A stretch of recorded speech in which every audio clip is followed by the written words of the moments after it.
आज आपण पाहणार आहोत दिवसभर मऊसूत राहणारी चपाती।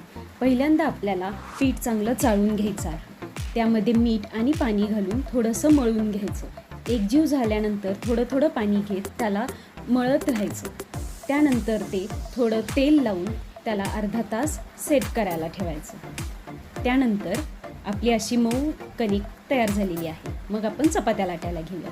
चपाती लाटताना त्याला तेल आणि पीठ लावून परत एकदा त्याची घडी घालून व्यवस्थित परत एकदा लाटून घ्यावी। हलक्या हाताने अशाच प्रकारे चपाती लाटत राहावी। जर चपाती पोलपाटाला चिकटायला लागली तर त्याला पीठ लावून दुसऱ्या बाजूने परत लाटावी। पहा काय गोल गरगरीत चपाती झाली आहे। आता त्याला गॅसवर मीडियम आचेवरती भाजून घेऊया। हे पहा आपली चपाती किती मस्त फुगलेली आहे। आता त्याला तेल लावून दुसरी बाजू घ्यावी व दुसऱ्या बाजूलाही तेल लावावे। अशा प्रकारेच आपली चपाती भाजून तयार आहे।